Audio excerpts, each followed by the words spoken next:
والصلاة والسلام علی رسول اللہ وعلی آلہ و اصحابہ اجمعین۔ محترم سامعین و ناظرین، یہ ویڈیو ملاحظہ فرمائیے۔ صرف گرفتاری سے نہ ہم اپنے موقف سے پیچھے ہٹیں گے، نہ ہمارے موقف میں تبدیلی آ سکتی ہے۔ ہمارا موقف یہ ہے کہ اس ایف آئی آر جو کٹی ہے اس پر اپنے کمزور سیکشن لگایا ہے۔ 295C لگنا ہے، اس پہ 980A لگنا ہے، 153A لگنا ہے، فساد فی الارض کا سیکشن لگنا ہے کہ ہم جمعرات تک آپ کو ڈیڈ لائن دے رہے ہیں۔ اگر آپ نے یہ دونوں کام نہ کیے، گرفتاری پلس سیکشن کی ایڈیشن، انتظامیہ کے نے اس پر عمل نہ کیا، سیکشن ایڈ نہ کیے، تو پھر بات ذہن میں رکھیں، پھر ہم صرف بیٹھیں گے نہیں، پھر ہم اٹھ کے چلیں گے۔ ہمارا رخ داروغہ والا کی طرف ہوگا، ہم اس کے مدرسے کا گھیراؤ کریں گے۔ آپ جب کچھ نہیں کریں گے تو پھر ہم خود اپنے ہاتھ میں سب کچھ لے لیں گے اور پھر آپ کے ہاتھ میں کچھ نہیں رہے گا۔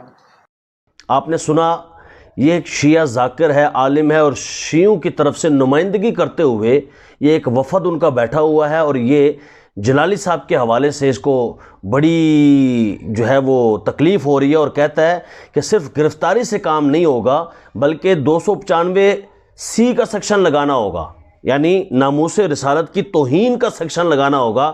اس بغیرت سے کوئی پوچھے کہ بھئی تیری حیثیت کیا ہے، ناموس رسالت کی توہین کا 295C کا سیکشن لگانا ہوگا، وڈا تو فرعون دا پتر، سیکشن لگانا ہوگا۔ ایڈا یعنی اس میں بدماشی ظاہر کر رہا ہوں، تو بدماش ہے، لگانا ہوگا۔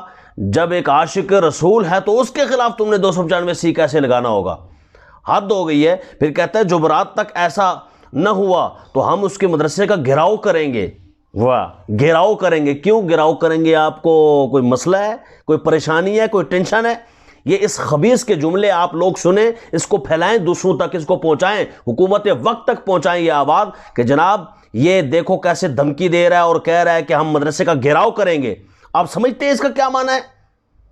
یعنی اہل سنت کو، ہم کوئی جلالی صاحب کی پارٹی سے تعلق نہیں رکھتے، لیکن سنیت سے تعلق رکھتے ہیں، ان کے مسلک اور مذہب سے تعلق رکھتے ہیں، تو اس لیے ہم جلالی صاحب کے مدرسے کے گھیراؤ والی بات کو آپ تک پہنچانا چاہتے ہیں کہ کتنا زہریلا، کتنا سخت اور کتنا نجس جملہ ہے جو فرقہ واریت کو ہوا دے رہا ہے۔ ان کی ہمت، ان کی طاقت، ان کی جرأت کہ یہ ہمارے کسی اہل سنت کے عالم کنز العلماء ڈاکٹر اشرف آصف جلالی صاحب کے مدرسے کا گھیراؤ کریں، ان کی ٹکا بوٹی نہ ہو جائے۔ اس لیے آپ خود ان کے اوپر توجہ کریں تاکہ یہ ادھر سوچے بھی نہ، ورنہ ساری ذمہ داری جتنا فتنہ فساد ہوگا یہ حکومت وقت پر ہوگی۔ اس لیے اس چیز پر توجہ دی جائے اور بالکل فتنہ و فساد کو کی راہ کو ہموار نہ کیا جائے۔ پھر یہ کہتا ہے اہل سنت بھی ہمارے ساتھ ہے۔ کون تمہارے ساتھ ہے اہل سنت؟ کوئی اہل سنت کسی شیعہ کے ساتھ نہیں ہے۔ کوئی ایک ویڈیو دکھاؤ کہ جس میں وہ کہیں کہ ہم اس معاملے میں جی شیعہ تمہارے ساتھ ہیں۔ بالکل کوئی اہل سنت ان کے ساتھ نہیں ہے، اور اگر کوئی اہل سنت ان کے ساتھ ہے تو وہ اہل سنت ہی نہیں ہے۔ اہل سنت تو وہ ہو نہیں سکتا جو شیعوں کو ساتھ ہو۔ بھائی یہ تم کہتے ہو 295C، اس پر لگاؤ نا، کہ جو یہ کہتا ہے کہ علی اللہ کا خالق ہے۔ یہ سنو ذرا ویڈیو میں کیا بکواس کر رہا ہے۔ علی اللہ نہیں ہے، علی اللہ کا خالق ہے۔ اللہ کی معراج یہ ہے کہ وہ در سیدہ جل شانہ پر اپنی داڑھی سے جھاڑو لگاتا ہے۔ ہم کوئی توحید کے منکر نہیں ہیں، ہم کوئی نصیری نہیں ہیں۔ نصیری تو صرف کہتے ہیں علی اللہ، ہم کہتے ہیں علی خالق اللہ، علی رازق اللہ، علی رب الارباب، علی پروردگار اعظم۔ سنا آپ نے کیا کہہ رہے ہیں؟ علی اللہ نہیں ہے، وہ اللہ کا خالق ہے۔ اللہ کی شان یہ ہے کہ در سیدہ پر استغفر اللہ اپنی داڑھی سے جھاڑو دیتا ہے۔ انا للہ و انا الیہ راجعون۔ یہ گستاخیاں نہیں نظر آتی ان خبیثوں کی؟ آپ کو حامد رضا نظر نہیں آتا، شیعوں کا ذاکر جو بکواس کرتا ہے؟ آپ کو حامد سلطانی نظر نہیں آتا؟ 295C ان پر لگا کے ان کو پھانسی دی جائے بغیرتوں کو؟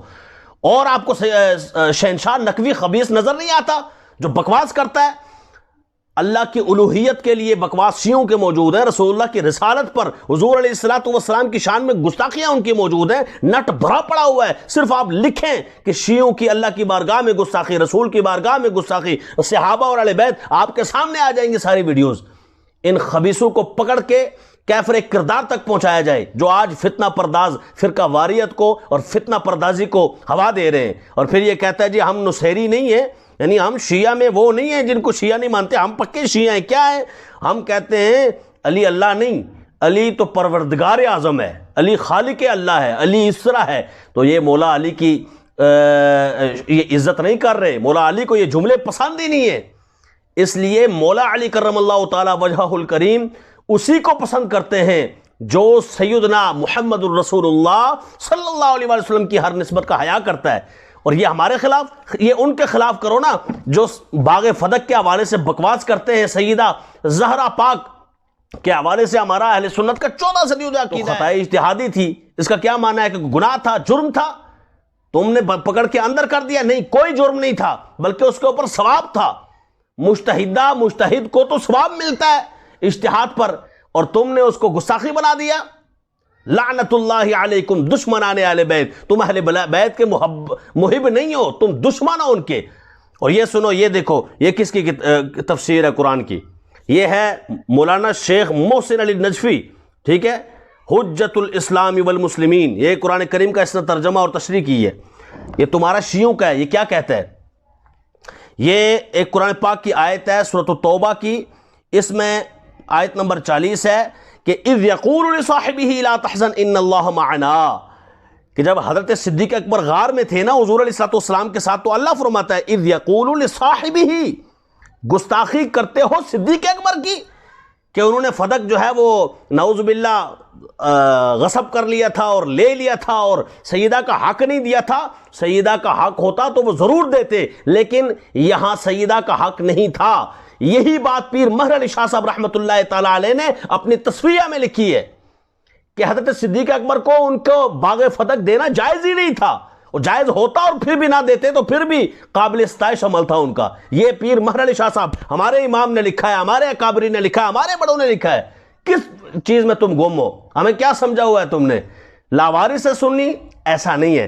تو یہ تمہارا شیعہ کہتا ہے، اور چونکہ ان کی صحابیت قرآن سے ثابت ہے، اور قرآن سے جب ان کی صحابیت ثابت ہے، صحابی ہیں، تو جو ان کو ظالم اور غاصب کہے، الصحابۃ کلہم عدول، صحابی تو عادل ہوتے ہیں، ظالم نہیں ہوتے۔ صحابی تو جنتی ہوتے ہیں، جنتی تو ظالم نہیں ہوتے۔ تو آپ مجھے بتائیں، جب وہ عادل ہیں، جب وہ صحابی ہیں، اور تمہارا یہ شیعہ کہہ رہا ہے ترجمہ کرتے ہوئے اور تفسیر کرتے ہوئے کہ حضور علیہ السلام اپنے ساتھی حضرت ابو بکر سے فرما رہے تھے کہ حزن نہ کر، غم نہ کر، اللہ ہمارے ساتھ ہے۔ تو جس کی صحابیت قرآن میں ذکر ہے، اس کو صحابی نہ ماننے والا تو کافر ہے نا، ظالم کہہ رہے ہیں، ان کو غاصب کہہ رہے ہیں۔ شرم کا مقام ہے کہ آج 295 کون کروا رہے ہیں جو خود توہین رسول کے مرتکب ہوتے ہیں۔ تو لہذا ان کو کافر کردار تک پہنچایا جائے، اور ان کی دھمکیوں سے ہم لوگ ڈرنے والے نہیں ہیں، نہ دھبکنے والے ہیں، نہ ڈرنے والے ہیں، نہ جھکنے والے ہیں، بلکہ جتنا زیادہ جو ہے یہ مسئلہ کریں گے، فرقہ واریت کو ہوا دیں گے، اتنا زیادہ جو ہے وہ یاد رکھیں کہ فرقہ واریت وجود میں آئے گی۔ ہم تو فرقہ نہیں ہیں، ہم تو جماعت ہیں۔ تو جماعت سے فرقے جو ہے، فرقے تو ٹوٹتے ہیں نا جماعت سے، تو جماعت تو پھر جماعت ہوتی ہے۔ اس لیے ڈریے اس وقت سے کہ جب اہل سنت جو ہے آپ کے خلاف خود کوئی کاروائی کریں۔ ہم کاروائی نہ کرتے ہیں، نہ کرنا چاہتے ہیں، اسی لیے یہ ویڈیو ہے کہ حکومت وقت ان کے خلاف از خود کاروائی کر کے ان کو اپنے امام باڑوں میں بند کرے، تاکہ ان کی بولیوں سے کوئی اہل سنت میں انتشار کا شکار نہ ہو۔